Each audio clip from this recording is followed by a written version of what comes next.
menanggapi hal berita tentang pernyataan seseorang yang mengatakan bahwasanya Islam adalah agama pendatang. Karena background saya sebagai seorang peneliti sejarah atau sejarawan atau apalah itu, maka saya akan berbicara tentang sejarah.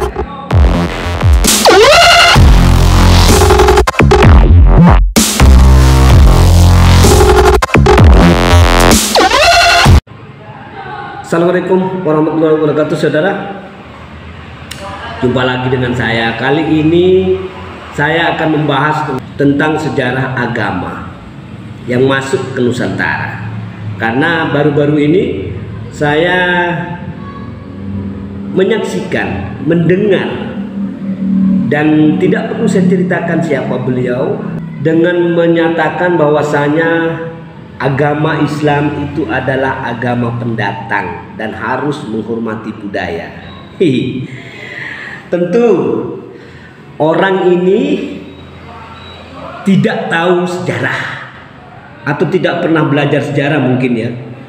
Menyudutkan atau menyebut satu, karena semua agama yang ada di Indonesia adalah agama pendatang. Mari kita lihat sejarahnya ya. Pertama, agama Hindu. Agama Hindu datang ke Nusantara untuk mendamaikan peperangan yang sering terjadi di Nusantara pada waktu itu karena perebutan kekuasaan antara kerajaan-kerajaan di Nusantara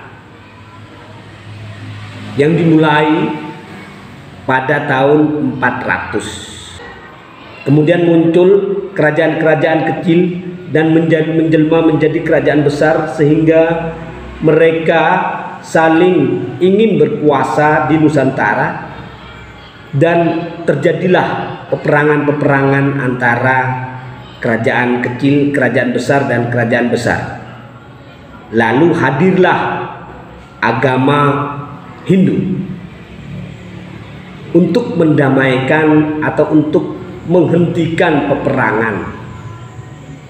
Juga agama Buddha hadir ke Nusantara untuk memberi pandangan kepada leluhur kita dahulu agar berbudi pekerti yang luhur. Agama Islam pada secara umum agama Islam dibawa oleh para wali ke Nusantara mulai dari tahun 1400-an. Itu pertama kali masuknya Islam ke Nusantara. Dan masuknya Islam ke Nusantara itu melalui budaya. Jadi tidak mungkin Islam itu tidak menghormati budaya ya. Budaya yang bagaimana? Yang dimaksud, yang harus dihormati oleh Islam.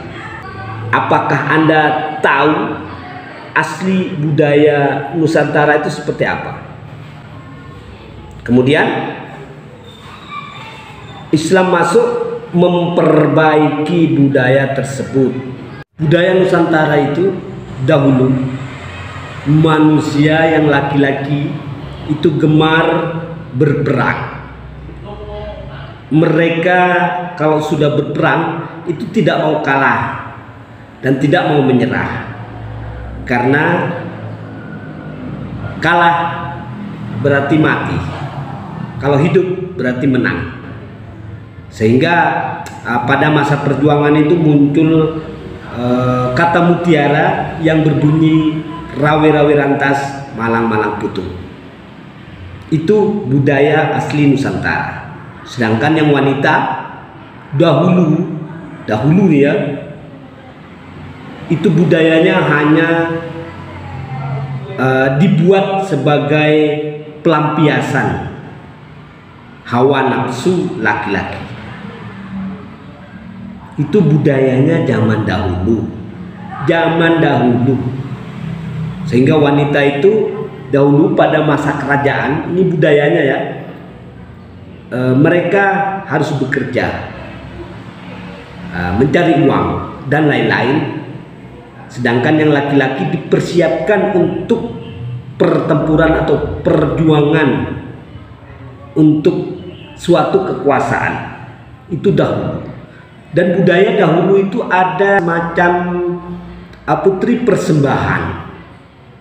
Jadi rakyat itu sangat senang sekali jika anak perempuannya itu diambil garwa sebagai pembantu lah ya, di tempat orang kaya atau di kerajaan. Jadi jika dahulu orang tua mempunyai anak perempuan itu sangat senang jika anaknya itu disukai oleh raja atau pejabat, lalu dipersembahkan untuk orang-orang kaya. Kemudian Islam masuk, budaya itu dihapus. Juga dahulu ada budaya kasta, yang mana kasta itu ketika kita lihat dari atas, Brahmana, Ksatria, Waisya, dan Sudra. Sudra ini kita rakyat jelata, sedangkan Waisya ini adalah seniman atau penulis atau pelukis atau pemahat dan lain-lain. Ksatria adalah raja dan para pejabat juga prajurit, sedangkan Brahmana adalah pertapa. Itu budaya zaman dahulu. Kemudian Islam masuk, budaya ini secara perlahan dihapus sehingga sama rata, tidak ada perbedaan antara orang kaya ataupun orang miskin, ataupun seniman, ataupun pelukis, ataupun pemahat. Itu tidak ada bedanya, jadi sama rata setelah Islam datang. Jadi budayanya secara perlahan oleh Islam disamaratakan, berdiri sama tinggi, duduk sama rendah. Kemudian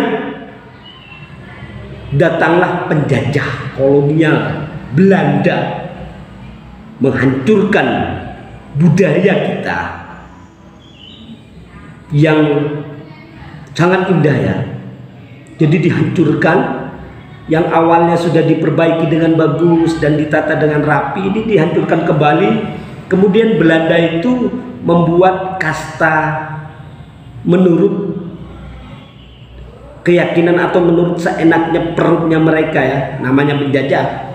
Apa yang dia mau itu yang dilakukan dengan kasta, yaitu pertama paling tinggi adalah bangsa Eropa. Yang paling tinggi adalah bangsa Eropa. Kedua orang Arab. Ketiga orang Cina. Dan keempat adalah kita, atau pribumi ya, maksudnya pribumi. Jadi kasta yang dibuat Belanda ini diberlakukan sampai sekarang. Jadi sehingga sekarang kita bisa melihat ada golongan pejabat menengah ke atas, golongan menengah, dan golongan menengah ke bawah. Antara tahun 1511 masuklah kolonial penjajah Belanda, Inggris, Spanyol, dan lain-lain dengan membawa agama Kristen. Itu artinya mereka juga tamu atau pendatang. Anda tahu kolonial Belanda? Kolonial Belanda adalah penjajah. Jadi jangan disebut satu, bos.